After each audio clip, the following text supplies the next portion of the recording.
Welcome to Nerd Barrage. I'm Matt. You ever wondered what it would be like to run your own Jurassic Park? Well, today I show you how to do that as we play Dinosaur Island. Watching you. Easy, Red.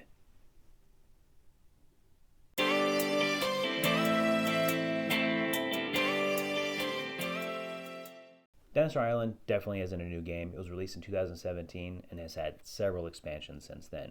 Now, this isn't Jurassic Park the game. This is Jurassic Park the management and administration game, which sounds boring, right? This is one of the best worker placement games I have ever played. Your scientists make it possible, your workers keep it running, and your specialists improve it, and you're at the head of it all. Now, a couple of disclaimers. The version that we have has a few Kickstarter exclusives as well as some aftermarket components, so it will look a little different, but as far as gameplay, it's the same. And I won't be going over the plot twist cards. They're not essential to learning the game. They just add a little bit more variety. Let's show you setup, how to play, and then I'll give my review. Welcome to Jurassic Park. First off, you are going to need a ton of room. Let's set up for a 3-player game. Position your marketplace board, research center board, and track board where everybody can reach. Also within reach, just make sure that the money, dinosaurs, paddock tiles are convenient to reach. Okay, now establish your dice pool. At random, draw 2 DNA dice per player plus 1. So in a 3-player game, you'll have 7.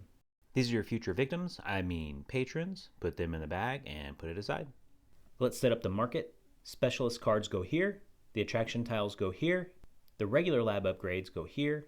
Then lastly, put the Dino Research 2 and the DNA Refinement 2 lab upgrades face up. You will have the same number of these tiles as you do players. Now let's seed the market. Draw the top 4 lab upgrade tiles and place 1 in each of the market rows. Then draw the top 4 attraction tiles and place 1 in each market row. But these are arranged by cost. The most expensive in the $5 row all the way to the least expensive in the $2 row. Lastly, draw the top 4 specialty cards and place 1 in each of the market rows. Your market should look like this. Okay, now let's set up your Phase 1 board. It's also called the Research Center board. These tiles are called Dino Recipe tiles. Separate them into their 3 stacks: herbivore, small carnivore, large carnivore. These will all be placed face down, but then flip the top tile from each stack face up. Now let's reveal the in-game objectives. But first, you'll need to know if you're playing a short, medium, or long game. Based on the desired game length, choose a single stack and reveal it from a number of objective cards equal to the number of players, plus 1. So in a 3-player game, you'll have 4 objective cards. Place them face up, off to one side, return the others to the box. Choose your first player and give them the turn order token. Now arrange the turn order track so that the turn order is clockwise from the first player. This will change in the future. Each player takes 1 lab board, a park board. As I mentioned, this game takes up a lot of space. The rules say put your lab board to the left and your park board to the right. However, if you're limited in space, what I do is position the player boards with the park on the left and the lab board on the right, and then I have plenty of room to put my specialists. Startup cash. Give the first player $15. Each successive player in turn order receives $1 more than the previous. So the next player will get 16 and the third player will get 17. Let's set up your lab board. Put 4 of your workers near the top of the board over your corporate logo. This is your worker pool. Put 4 more workers in supply. You won't need them yet, but they will be available later. Lastly, put your 3 scientists just above your lab. This is your research pool. This is your cold storage. The black cubes will represent your limit cubes. Put them at 4 on each of the basic DNA tracks and 2 on each of the advanced DNA tracks. This is how much DNA cold storage you're able to have. Your DNA cannot go above this until you've adjusted this track and moved your cold storage limits up. Then place your colored marker at 1 on each of the basic DNA tracks and at 0 on each of the advanced DNA tracks. This is your park. Pretty pathetic now. Soon you'll have plenty of human-devouring dinosaurs, exhibits. The board comes pre-printed with a starting exhibit. This is a paddock. It holds your prehistoric nightmares. Right now, it can only hold 1, and that's indicated by the lightly colored rectangular box. These are upgradable later. Everyone will start with 1 dino in their pre-printed paddock. This is the type of the dinosaur for this exhibit. These icons are what DNA you'll need to create more. This is the excitement level. This is a victory point. And this is a threat marker, also called a pip. For now, we will place a marker cube on 1 of the excitement track because our exhibit shows 1, and a marker at 10 on the scoreboard, but that's just where everybody starts. Let's set the threat and security levels. The one dinosaur present in your starting paddock also represents a potential threat. Put one of your colored markers on the threat level. When you start the game, you also have 1 in security, so right now you're even. It is imperative that you pay attention to this. You need to maintain security and have it either at the same or higher than the threat level, or your patrons get eaten. Now, how to play. Dinosaur Island is played in a series of 5 rounds until the end of game is triggered. Research phase, market phase, worker phase, park phase, cleanup phase. Let's start with our research phase. Life finds a way. Roll the DNA cubes and place them in the available DNA boxes on the phase 1 board. Their order does not matter. Then in turn order, each player will assign their scientists to this board. Ours look a little different because, well, we're bougie. Let's take a quick look at the phase 1 board and show you what each spot does. Where your DNA cubes are, at the top, you can assign a scientist to research this DNA. Put your scientist under the DNA you want to claim. You multiply the number of the DNA symbols on that die by the number on your scientist. In this example, red wants 2 blue DNA. Red puts their number 2 scientist under the blue DNA cube. And then you multiply 1 DNA symbol by the scientist number 2 equaling 2. They then immediately move their marker on their board up 2 spots. Always keep in mind your cold storage limits. Now, it's not a huge deal if you go over, you just lose the overage amount. This is how you increase your cold storage. Assign a scientist to this area. Immediately increase your cold storage limit by the number that's on your scientist. So let's say red, instead of putting their number 2 scientist on DNA research, they put it on increased cold storage. They then immediately move 2 of their black markers up by 2. This can be any color.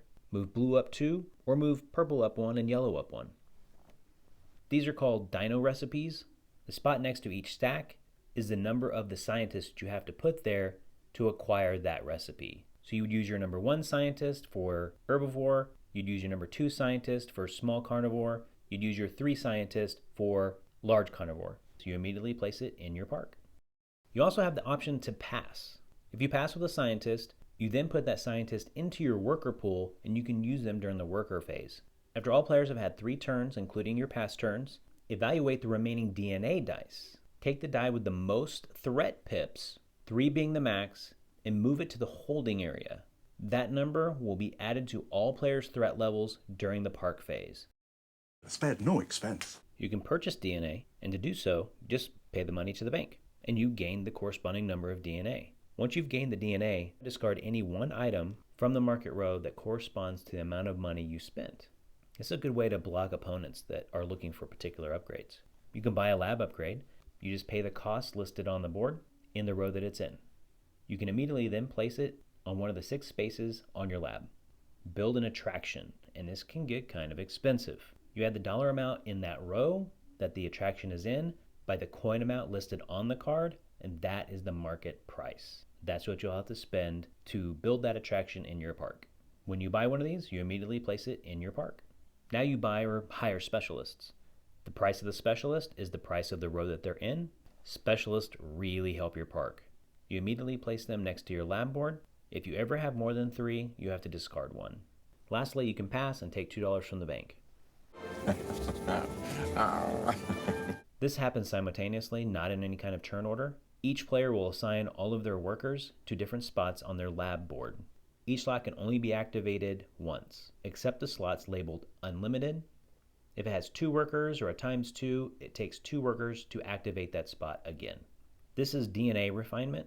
You can assign a worker here to bring 2 of your basic DNA down, 1 each, to increase one of your advanced DNA 1. Without dinosaurs, your dinosaur themed park won't be in business very long. The Dino Research Lab upgrade tile allows you to create dinosaurs. To do this, you must spin from your lab the DNA required by a dino recipe that is in your park. The particular dinosaur that I have in my exhibit only costs 2 basic DNA. You must also make sure that the corresponding paddock has the capacity to support another dinosaur. If so, add 1 dinosaur from the supply to that paddock. When you create a dinosaur, your excitement level increases by the number shown on the corresponding dino recipe tile. Your threat level also increases by the number of threat pips shown on the dino recipe tile. More dinosaurs means more danger. Increasing park security level is crucial. This upgrade tile allows you to increase your level by 1. If your security level is less than your threat level during the park phase, dinosaurs get loose and eat visitors. I'll need money for my next round, so I'll have my worker go to venture capital. If you put them on the 3, you get $3. Put it on the 2, $2. Put it on the 1, $1. So if you just wanted to do a money round, you could get $6 total. Hold on to your butts. In this phase, visitors get eaten. Players will earn money for the admission fees. They'll also line up and visit various attractions to get you victory points and money. In turn order, each player draws a number of visitors from the bag equal to their excitement level. You might draw patrons, which are yellow, and these are your paying customers. They keep your park going. But you might also draw a hooligan, which are purple. These are bad news. Hooligans cause problems and sneak into your park without paying.